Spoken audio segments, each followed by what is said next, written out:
Okay, today's daf we're going to be learning is Chullin daf Zayin. I hope you're enjoying the beginning of Chullin. It's a little bit of a different type of sugyot than before. We haven't even really gotten into the Chullin sugyot yet, but we have a definite interesting daf today. We're going to finally hear about the donkey of Rabbi Pinchas ben Yair and some other stories about him. But to get there, if you remember why we're here, because we started with Rabbi Zeira, who used this term, if the animals of tzaddikim, the donkey of Rabbi Pinchas ben Yair, was saved from not eating untithed produce, then all the more so, right? Because God doesn't allow them to sin in it, even inadvertently, or allow a sin to happen to them where they end up eating something they shouldn't be eating.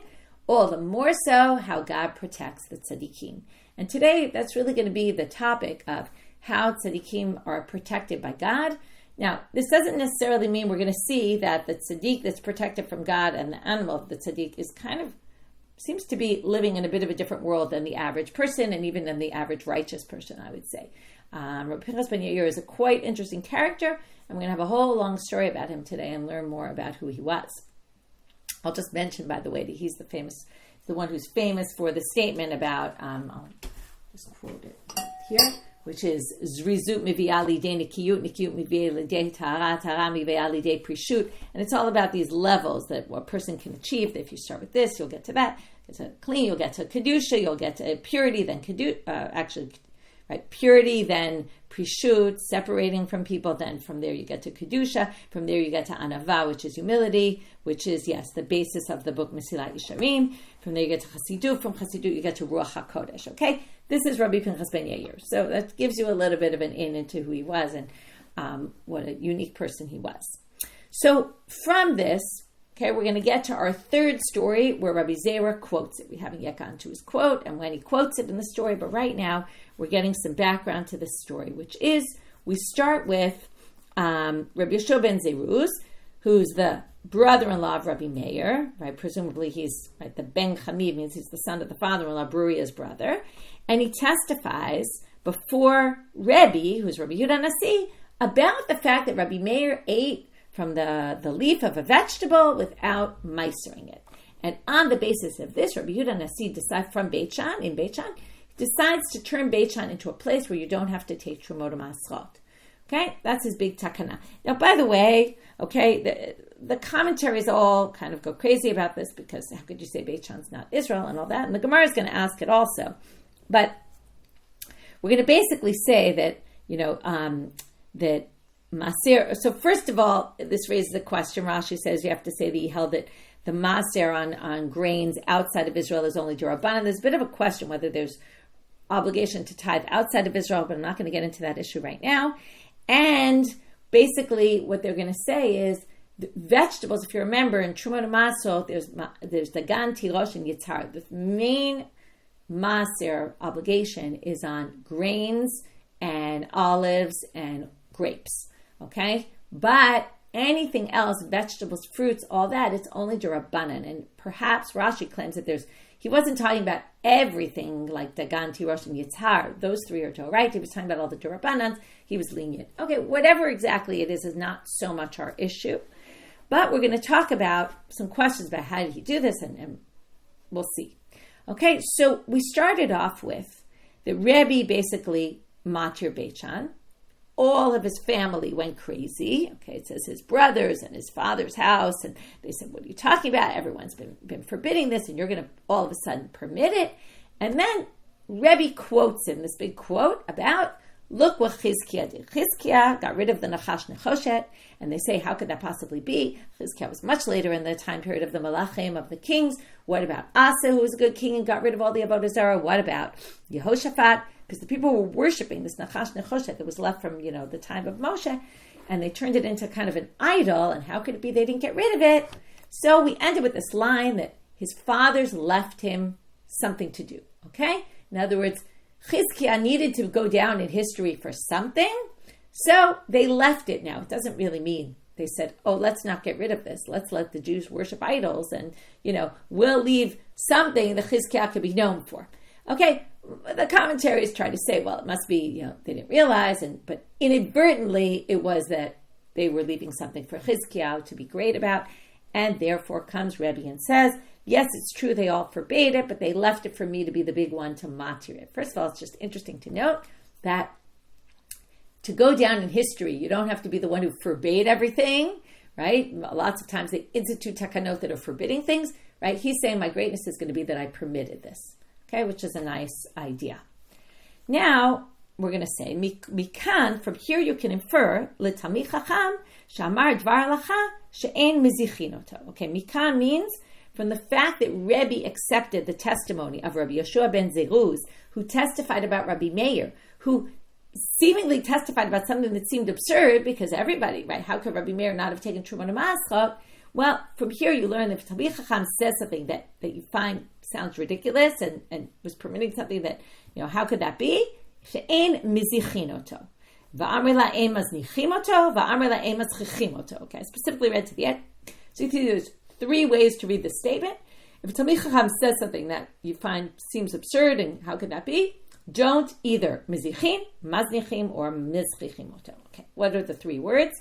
So manda amar mizichin kidichtiv lo yizach hachoshen. Lo yizach hachoshen means the choshen shouldn't separate from the ephod. That's on the Kohen Gadol's clothing.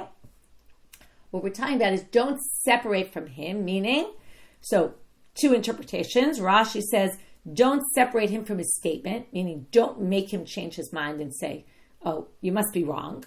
Okay, some people say don't separate him from his position. In other words, don't say, okay, you don't deserve this position because you said something that sounds preposterous.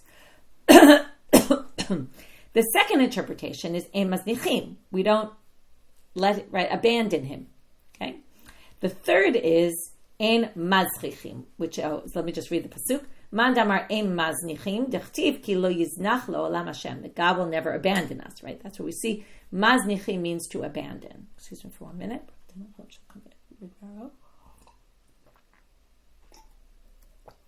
Uman damar mazchichim. What's mazchichim? Mazchichim means arrogance. So we don't mazchichim. We don't say, oh, that just came about because that person was super arrogant, and just then ignore what they say. How do we know mazchichim is arrogance? It's not in Sota. There's a series of, in the Mishnah, it talks about a series of cases where once there were a lot of people like this, then that changed something. It changed the course of history. Misha Rabu Schuchei Halev, once there were many arrogant people, Rabu Machlokot BeYisrael. Okay, that's when there started to be many different opinions because everyone's so arrogant and strong in their position that it caused the Machlokot. Okay, back to our story. Matkifla Yehuda, Rabbi Yehuda Bered, Rabbi Shimon ben Pazi. Umi'ika, so now we're going to start asking some questions here, okay? First, it's Rabbi Yehuda, the son of Rabbi Shimon ben Pazi. Umi'ika lamanda amar de Beit Shean lav me Eretz Israeli? How could you say it's not part of Eretz Israel? Dich v'haktiv. Now, where's the best source to find what's part of Israel and what's not? In Sefer, it's really Sefer Yehoshua, where it talks about all the conquering. But if you remember, or if you haven't learned Shoftim, you might not remember this, but in the beginning of Sefer Shoftim, there's a description of all sorts of lands that they didn't fully conquer. Okay, where they conquer but didn't settle. So v'haktiv, and here in that section it says v'lo horish Menashe Beit Shean ve'benoteha ve'tanach ve'benoteha. Okay, Menashe did not settle in Beit Shean. What it says there is they didn't settle there. They did conquer. They turned the Canaanites that were living there into their slaves, but they didn't settle it themselves. So what do you see here? It was definitely part of Israel. The fact that they didn't settle it. Okay, they didn't settle it, but it was part of Israel. So they say, to respond to him, Ishtamita tahada amar Rabbi Shimon ben Eliakim, Mishum Rabbi Lezer ben Pedat, Shamar Mishum Rabbi Lezer ben Shammah. Okay, forgot this statement that was passed down all the way from the name of Rabbi Lezer ben Shammah. Harbe krachim kivshum ole Mitzrayim, velo kivshum ole Bavel. There were many cities that ole Mitzrayim, which are the ones in Sefer Shoftim that we're talking about, people who came after Egypt to the desert to Israel, they conquered, but in the Babylonian conquest, right after they went to Babylonia and they came back in Shivat Zion, time of Ezra, they didn't conquer it either. Now, why should that matter? Well, it depends what you hold on which side of this debate. Kasaval, and this is a debate we've seen many times, Kedusha Rishona Kidsha L'Sha'ata V'lo Kidsha L'Ati Lavo. So the first thing you have to get is that the first sanctity Okay, there's a debate about this. The first sanctity, when they came into the land and the land became sanctified, was that permanent? And the sanctity will always be there, like where the temple was, right? The sanctity is still there.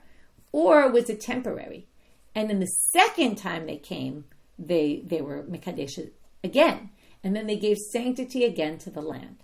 So if you hold that the first time, yes, but the first time, was only temporary, then when they conquered the second time, now we have to say the following. Now we have to add to it one more thing, because they did conquer Beit Shean, or they did live there. Okay, so what happened here? And now you have to really try to figure out how this worked, because I don't really understand it. I will tell you. You would have just thought to say, okay, they just didn't conquer it. But it sounds like they did. But they left this area so that the poor people would have what to eat in the Shemitah year. Now, how does that help? Okay, poor people don't usually have land. But the poor people get leket, shicha, peah, all those gifts from the land. Now, if people can't plant in the sabbatical year, then they're not going to have any land for the poor people to eat from. So on the one hand, in Shemitah, everything is hefker, everything is ownerless. So it's good for the poor people. But on the other hand, if people can't plant, then what is there to grow that the poor people can be able to eat? So the rabbis didn't sanctify this area. Okay, so that's the question. Like, how was the area sanctified? They did some special ceremony, right? How were they able to leave this over? It's a good question. But they left this area so that it wouldn't be sanctified, so that people could plant there in the sabbatical year and the poor people could have what to eat. Okay, that's a very radical, interesting idea here, that they left this area. Now, there's a great footnote in the Koren that I think Medina pointed out yesterday, which talks about the fact that they found these. So the commentaries all grapple with this a little bit and try to limit it. And they say, well, it wasn't exactly the whole area of Beit Shean. They put up these borders. And there's apparently an inscription in a Beit Knesset in the Beit Shean area, which talks about these boundaries and the areas where it is forbidden, isn't forbidden. So it's very interesting. So now we have this idea, okay, so we asked this question, how could it be if they settled the land? And then they said, well, the original sanctity didn't last forever. When they came back, they were particular about, left some area that they didn't sanctify. Okay, now we start with our questions of Rabbi Yirmia. We know Rabbi Yirmia, he's always the nidnik, he asks all these nidnicky questions. And if you remember, he's the student of Rabbi Zeira, and Rabbi Zeira is the one we're looking for. So we're finally going to get to our point about why this story is here. So Rabbi Yirmia is going to have a slew of questions that he asked Rabbi Zeira about this situation. And what he wants to try to say is, how did Rebbe learn from this one little act that Rabbi Meir did and make this big takana to say, obviously we're going to say this area doesn't have sanctity? Amalei Rabbi Yirmia le Rabbi Zeira. V'ha Rabbi Meir ale ba'al mahuda achim. Okay, he just ate, a leaf. Now, eating a leaf, okay, first of all, it's a leaf, but let's just assume we'll call it a vegetable. Rashi says it's achilat harayhi v'sharia af ba'aretz. Okay, even if it's in the land of Israel. If you're in your garden and you just nibble on something in the garden, you don't actually need to take Trumot Masrot. You're only obligated once you put in the pile or bring it into the house. Okay? So he wasn't even obligated to tithe the produce. So now he answers him, Amarle me'aguda achle. It was already bound up. V'tznan, it says in the Mishnah, Yarak hane'agad mishe ye'aged. If you're binding them in bundles, right, you're putting them together and binding them, as soon as they're bound, that already obligates you. And he ate it from a bunch of, these leaves of the vegetables that were bound together. Okay, now he suggests, V'dilma lavadate. Maybe Rabbi Meir just made a mistake. Maybe Rabbi Meir didn't realize that it wasn't meisered. Okay? I had this the other day. My friend gave me a whole bunch of lemons. She said, but I didn't take meiser yet. And I brought them into my house and I put them with my other lemons, completely forgetting, I was not thinking. And then later I realized, oh no, I just mixed those all up in there, and I didn't meiser them. It happens. People make mistakes. I mean, maybe Rabbi Meir less than me. Okay? But maybe he made a mistake. And that's exactly Rabbi Zeira's answer. You ready for the answer? Hashtabem tanshal tzadikim ena kadosh baruch hu mevi takala al yadan. Tzadikim atzman lo kol sheken. Right? If the animals of the tzadikim, God doesn't bring a takala, all the more so God won't allow Rabbi Meir. He wouldn't have allowed Rabbi Meir, right? God would have made something happen that would protect Rabbi Meir from not eating them without meisering. Okay, I did get lucky. Nobody ate the lemons before I remembered. Okay, so now that's the statement. And now we're done with our final statement of Rabbi Zeira using this in a particular situation. Now, Rabbi Yirmia is still not satisfied. He's got some more questions. Vidilma, okay, so we've got that. Okay, it was obviously obligated in Masir. We got that it's not that Rabbi Meir accidentally ate it, because we can't believe that would actually happen. Okay? Third, Vidilma iser alehemi makom achil. Maybe he said to himself, you know what? I've got some of these in my house.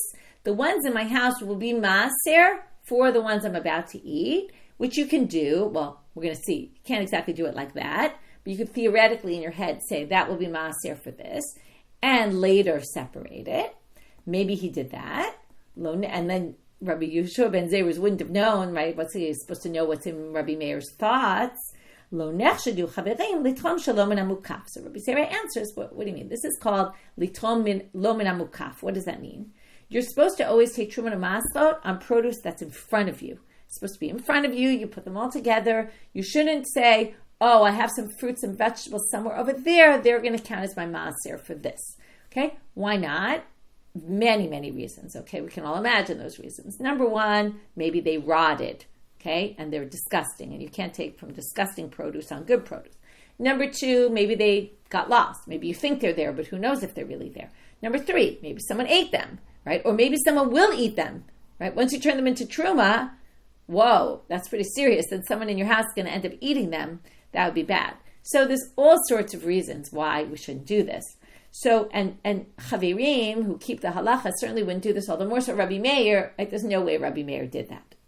Okay, but he says one last question, and then we'll move on from this. Well,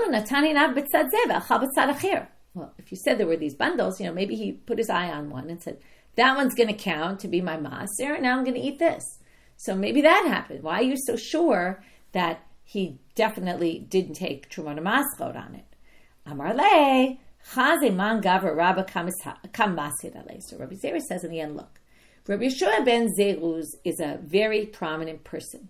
There's no way that he would have told this story about Rabbi Meir, testified about it, if he didn't do all his fact-checking. He must have checked the facts, and he must have found out that Rabbi Meir told him, I didn't take maaser on this. So he wouldn't testify about this unless he really knew. And therefore you can rely on the fact that the facts of the story must be exactly as they were told. Which is an interesting theory, but it does make a lot of sense in this context, because he testified before Rebbe. He was giving a testimonial here. He must have known what he was talking about. Okay, now we want to finally find out what's this Bem Tanshel Tzadikim, and in what the context of what story did they come up. And what we're going to see is Rabbi Pinchas ben Yair. Okay, the first thing we're going to see is Rabbi Pinchas ben Yair havaka'azel lepidyon shvugim. The story starts out, Rabbi Pinchas ben Yair is going to redeem captives, a very important mitzvah. And he's on his way to redeem captives when this whole story happens. Now the story is going to have 3 parts. Okay, each part is kind of an independent part. The middle one is about the donkey, but we're going to see the whole story. Okay, it's going to take us almost a whole amud just to talk about this story.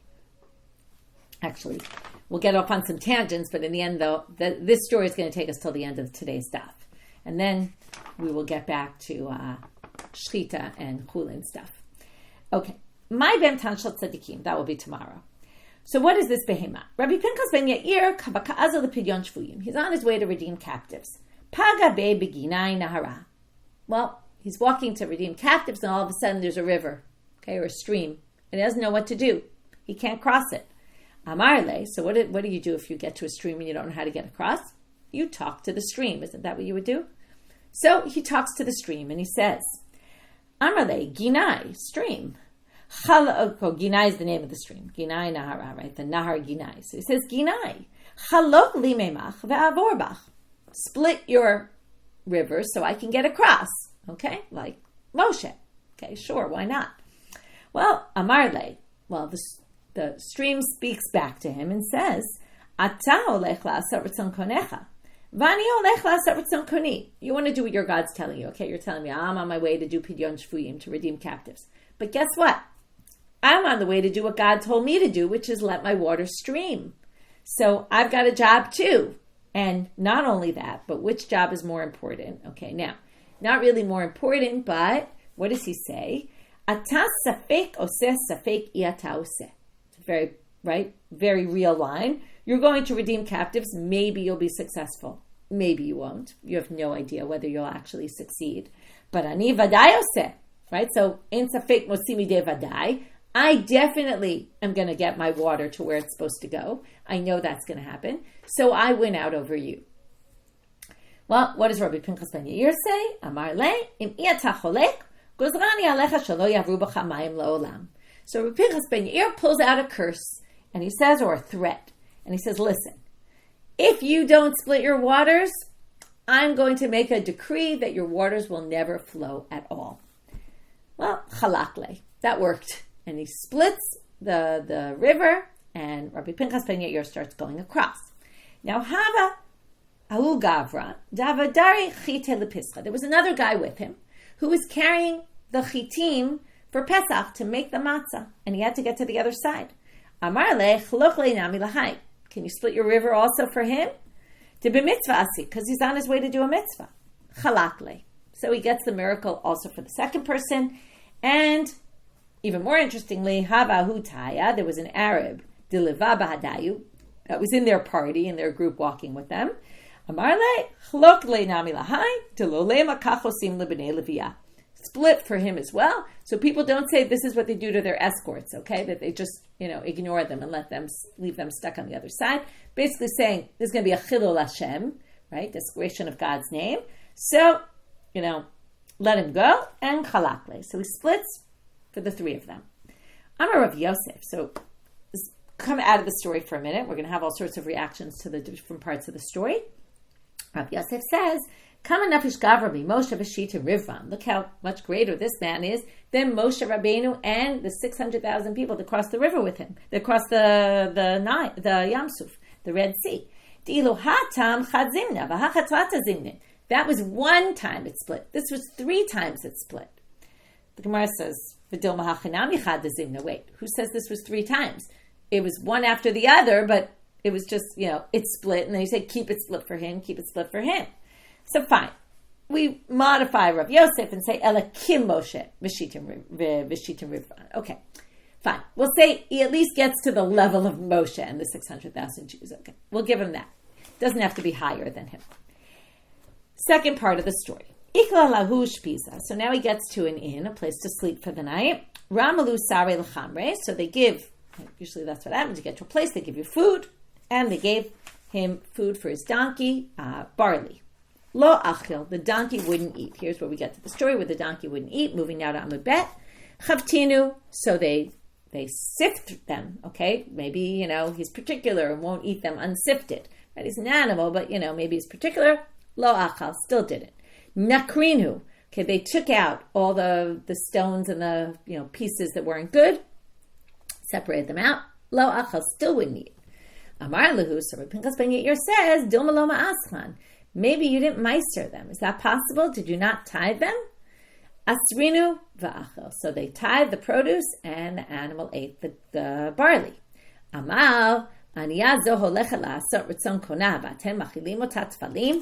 this poor donkey is going to do God's will to help me with Pidyon Shvuyim, and you're giving the donkey tevel, untithed produce? Can't be.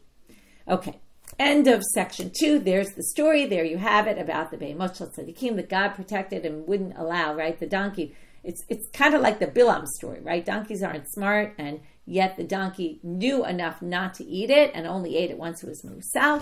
And you see this is God's working, because how else could the donkey know not to eat it? And that's where we talk about God protecting the righteous people. But now the Gemara has a bunch of questions about this, because umi machayva, wait a minute, who says you're obligated to tithe this kind of produce? V'hatznan, doesn't it say in the Mishnah in Demai? Okay, now what's the issue? They bought this produce from a mea aretz. So the question is, right, do you have to tithe it or not? Because maybe they did take truma to masrot. It's safek. So alokach lezera ulabema. If you buy stuff from an ama aretz to plant or for an animal, or kemach lo'orot, or you're buying flour for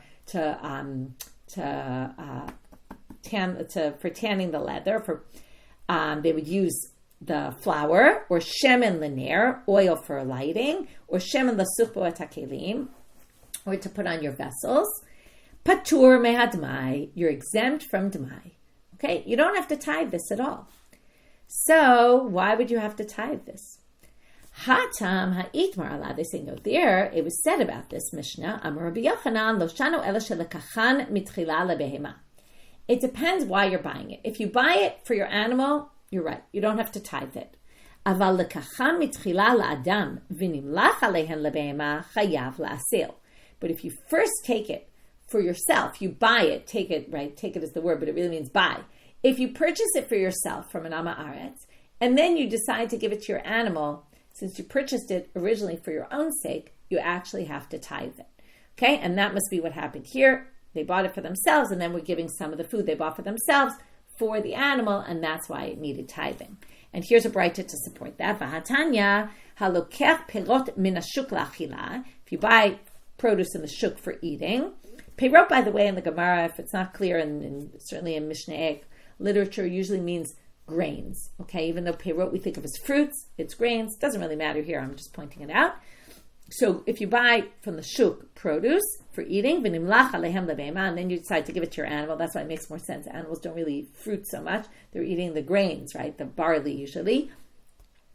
You can't give your animal, you can't give your friend's animal unless you tithe the produce. Okay. Now that was the end of section 2. So we have the donkey, we asked the right. So the first part we had the river, right, where he splits the river, and we have the comment of Rav Yosef on it. Wow, he's great like Moshe, which first we thought better than Moshe, then we said, okay, like Moshe. Then we had the part about the donkey. We had a question, who says you even have to tithe that produce? But we said, no, they must have bought it for themselves and therefore needed to tithe it. Now we get to section 3. Shama Rebbe. Okay, we get back to Rabbi Yehuda Hanasi. Now Rabbi Yehuda Hanasi in this story, okay, is going to look a little bit, first of all, in the previous story we even saw, like, he was a little, usually you think of Rabbi Yehuda Hanasi, I forgot to mention this, but maybe I'll go back and mention it now. We started our daf with this idea about how Rabbi Yehuda Hanasi was basically saying, or the Gemara is saying about him, that, right, when they all started attacking him, he said, look, I need something to be known for, which, by the way, is ironic, because he put together the Mishnah, right? So either this happened earlier in his life, but if you think about something Rebbe's known for, it's not that he permitted the maasrot in Beit Shean, right? It's the produce without maasring. It's that he put together the Mishnah, right? He was a real gadol. And in the second story, you're also going to see that he doesn't appear as gadol as we usually think he is, right? It's all kind of relative, because we're going to compare him in this story, not compare him, but you're going to see his relationship with Rabbi Pinchas ben Yair. Pinchas ben Yair is clearly the gadol here, okay? So what happens? Shama Rebbe. Now Rebbe hears that Rabbi Pinchas ben Yair is in town on his way to do Pidyon Shvuyim. Nafik la'ape, he goes out to greet him. Amarle ritzoncha sa'odetzli, he says, what do you obviously do?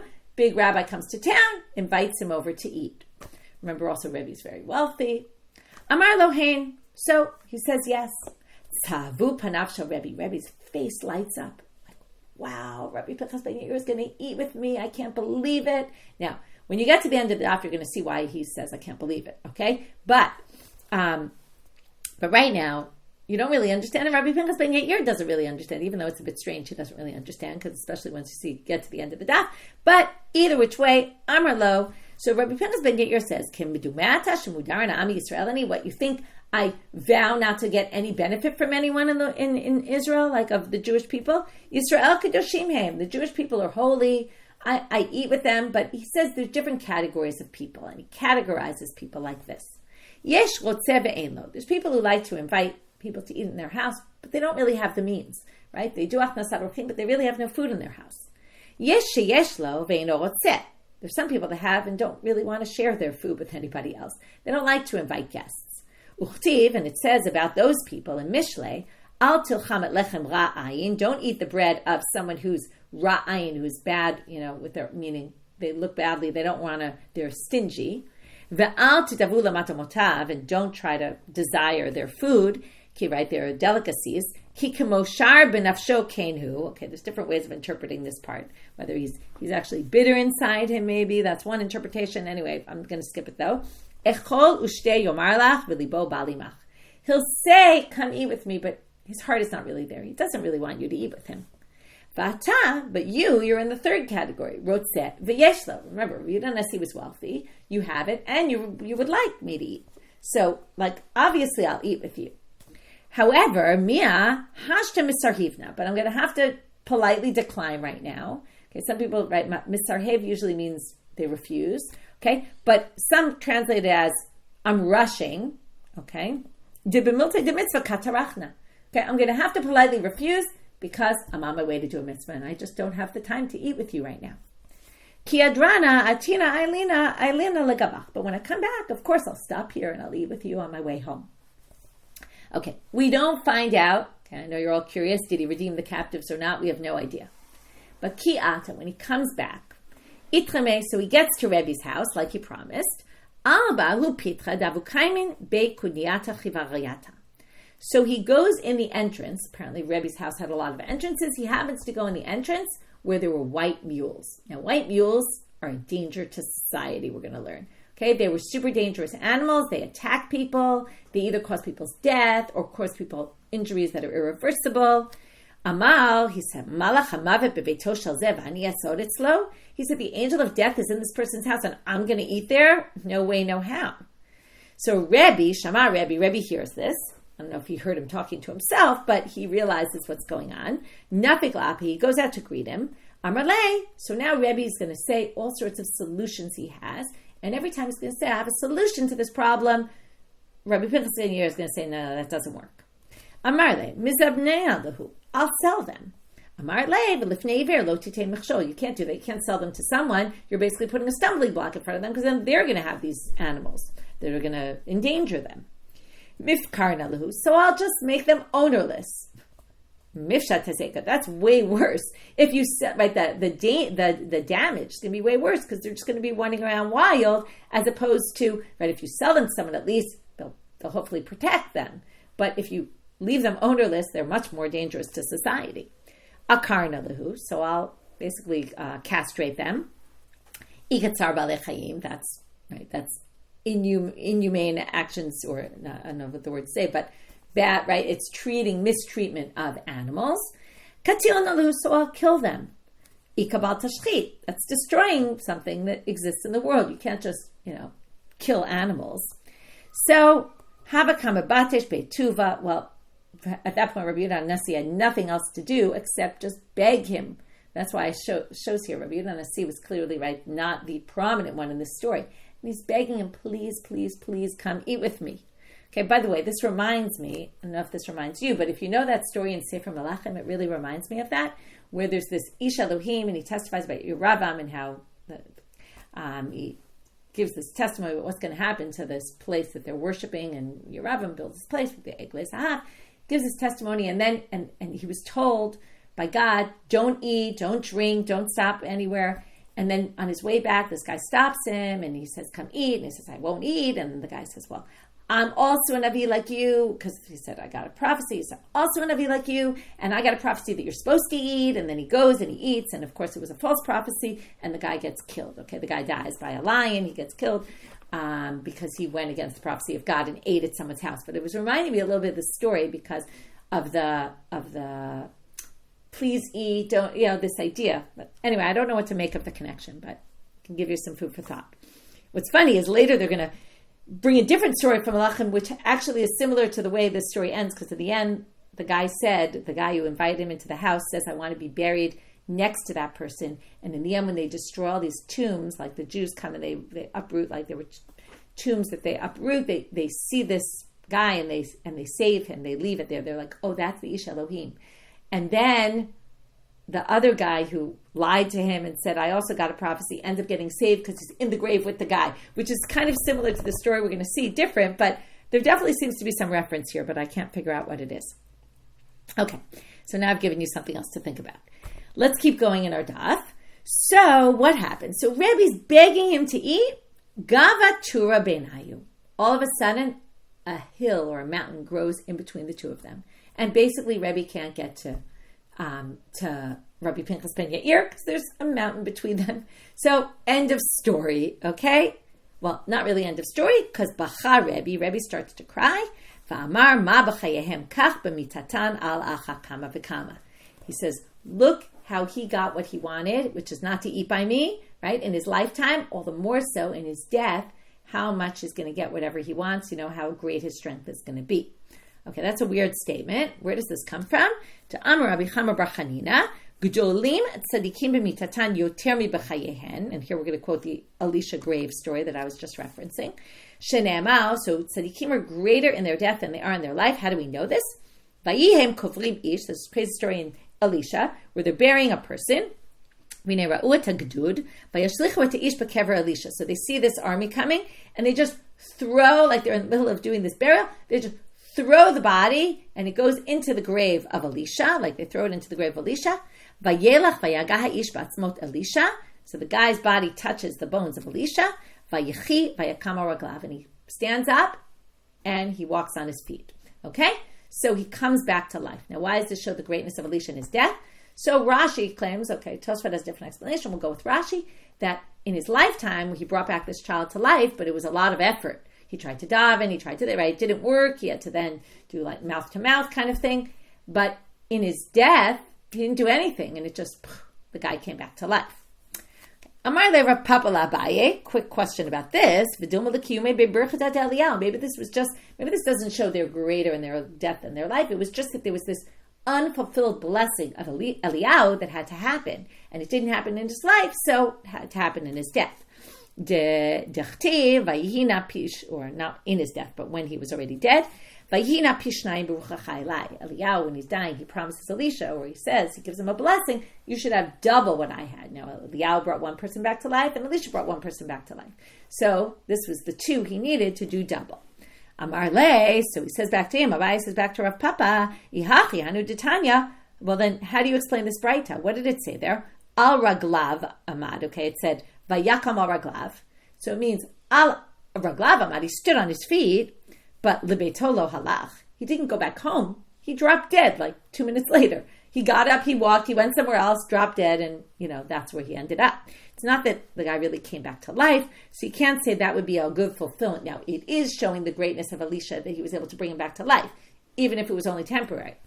But it can't possibly be the fulfillment of you got double of Eliyahu because you brought this guy back to life for a split second. Right? The whole idea of the story was it wasn't appropriate that he be right next to Elisha, so he had to kind of wake up to, move over. Anyway, they now have the side question was Ela b'mai chaim. So then how was this eventually fulfilled? So they say, Kid'am Rabbi Yochanan, Sheripat Sarat Naaman Shishkula Kamet, Shenemar Al Nati Kamet. Okay, let's start from the end of that sentence. Miriam, in the Miriam story, when she becomes a leper, they say, Al Nati Kamet. You shouldn't be like you're dying. They learn from there that having Sarat, leprosy, is like you're dead. And when he then healed Naaman from his leprosy, that's something Elisha did, that basically was the promise, the fulfillment of the blessing of Eliyahu. Okay, we got kind of off on a tangent about this whole thing because we got to this statement that Rebbe said, how great, this Pinchas ben Yair is in his life, all the more so he's going to be in his death. Prove where that statement came from this Rabbi Chama, the son of Hanina, and that was proven from the Elisha story. Amar Rabbi Yehoshua ben Levi. Now, if we're talking about these, we're getting off on all these tangents, the white mules. Why are they called Lamani Kashman Yemim? Okay, they're called Yemim in a pasuk. She'ematam mutelet ala brio, because their fear, Yemim from Ema, their fear is upon all living creatures. They're scary animals. Da'amar Rabbi Chanina mi'amai lo sha'alani adam amakat pirda levana v'chaya. Now, Rabbi Chanina apparently was a doctor. Whether he was a doctor or a miracle doctor, we don't know. But he was some sort of doctor. People would come to him with all sorts of injuries, wounds. He says, no one ever came to me with that kind of injury and lived. Okay, so the Gemara says, V'haka chazina dechaya. What do you mean? We see people who live with injuries from these white mules. What are you talking about? Ema v'chayat. Oh, I meant that they never, they change it. He must have meant and never were healed from it. In other words, they might have lived, but their wound that they got never healed. That's why I said we're going to see later, which is now, how dangerous these were. They dangerous? Life-threatening, perhaps? Perhaps it was just that the wound would never heal. But then they say, but we see that people get healed from these wounds. Oh, it's talking about a certain type of white mules, not all the white mules. You might say there's injuries from white mules. We're talking about the white mules with white at the edges of their legs. Okay, either that means the top of their legs or the bottom of their legs, different interpretation. Some very particular strand or type of white mule. That's what we mean. Okay. Since we mentioned Rabbi Hanina, we're now mentioning a different statement of Rabbi Hanina. Ein od milvado. There's no one other than God. Now, this is seemingly unconnected, but it is really connected because these pages we've been talking about are talking about the power of God and how much God is involved in our lives, right? And mashkiach, particularly on righteous people. Okay, the fact that God won't let the animals of the righteous people, right? How much God is present in the world and how much God is, orchestrating things and protecting righteous people. So, ein od milvado, there is no one like God. Okay, that's pasuk. Amar Rabbi Hanina va'afilu kshafim. Nothing stands before God, even witchcraft. Here's a story. She was trying to get dirt out from underneath Rabbi Hanina, which was a kind of witchcraft. He says, take it. He says, listen, it's not going to work what you're trying to do because you could do your witchcraft on me, but I have God and there's no one other than God. But wait, didn't Rabbi Yochanan say in a different statement, why are they called kshafim? That's the word for magic, witchcraft. Shemakchishim, this is what we call a notricon. Kshafim machshichim, they deny pamalia shalmala. That's the kaf, pe, mem, shafim. Okay, that's the machishim is the kaf shin, shafim, it ends with pe, mem, the pamalia shalmala. It contradicts, it goes against those in the above, right, that live with God. Sounds like they do have the power to go against God. So they say, and this is what I said before, Shani Rabbi Hanina dinafishe schute. Rabbi Hanina has many merits, and therefore God protects him from witchcraft, even though God might not necessarily protect other people. V'amar Rabbi Hanina, ein adam nokef etzba'o milamata, elam kem machrizim alav milamala, shene'amar me'ashem mitzadei gever konanu va'adam ma'yavin darko. Rabbi Hanina says, person doesn't get an injury, blood in his finger, unless it's God's. Okay, this is like an extreme interpretation of hashgacha pratit. Everything that happens to you is from God because it's God who's basically doing the mitzadei gever. You think you're walking, you're doing? No, it's God who's orchestrating it all. And Adam ma'yavin darko, what do we know? Okay, every little thing that happens is God's intervention. Amar Rabbi Elazar, dam nikuf meratzeh kedam olah. He says, when you get a wound in some people think it's in your foot, in your finger, okay, one of them in your toe or in your finger, unclear, but it's meratzeh kedam olah. It's, people say this should be a kapara. That's where this comes from, okay? He says, when you have blood coming out of your finger or your toe, that is like the dam olah. It basically atones for you like the dam of the korban olah. Amar Rava, but here comes Rava with the big, wait a minute, hold off. This is a little bit extreme. And he says, Begudal yamin, ubenikuf sheni, v'hu ka'azal lidvar mitzvah. This is only in a very unique circumstance. Number one, has to be the finger or thumb or toe, we don't know which one, but on the right side. And it's the second time you get injured in the same spot. And it's only when you're on your way to do a mitzvah, because going to the mitzvah protects you. In other words, the assumption is you must have had some bad thought while you're on the way to do a mitzvah, but since you're on the way to do a mitzvah, that protects you. And therefore, what does it mean protects you? It means that God is going to get involved and make you bleed so that it atones for the bad thought you had, and now you can go onto your mitzvah and be kind of clean slate. Okay, so either which way, Rav is trying to say, don't go so extreme.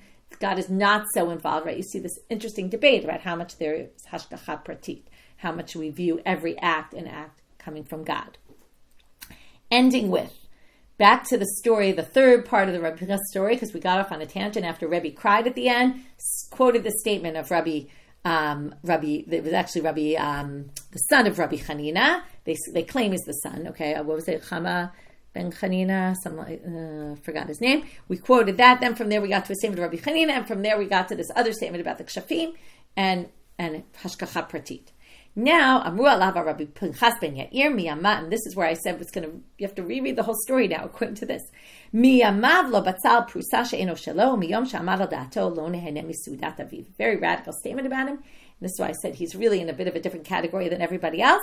He never ate food that wasn't his, okay? He would never eat in somebody's house. That's why it's funny. Now you understand why Rabbi Yehuda Hanasi was like, I'm so excited you're going to eat my house. And we don't know why Rabbi Pinchas said, what's the big deal? But apparently it was a big deal because he really never ate, okay? Even in this story, he didn't end up eating. And he, even in his father's home, once he became self-sufficient, I assume that's what they mean here, right? Once a madal da'ato, right? Old enough to be able to afford his own food, he didn't even eat in his father's home. Okay, he always ate in his own, right, his own stuff, never would rely on anybody else for food. Okay, why, right? It's a good thing to think about. I wouldn't say we recommend this for everybody, but he kind of lived in a bit of a different place. Okay, review of our daf. So we started with, again, we had the 3 stories. This goes back to before, where you see the Masechel, right? God protects the Be'emot Shel Tzadikim, all the more so their owners. So that's why we brought in the story of the Beit Shean story with Rabbi Meir, and then Rabbi Yehuda Hanasi who went B'kotav, and then in the questions Rabbi Yirmia was asking Rabbi Zeira, that's what Rabbi Zeira answered, and that was our 3rd story. From there, we went back and said, okay, what's the story in there? We also had 3 parts of the story. First part was the splitting of the river. The second part was the donkey not eating. And the third part was he wouldn't eat at Rabbi Yehuda Hanasi's house, and the whole story that happens there. And with that, we finish for today. Wishing everyone a good day.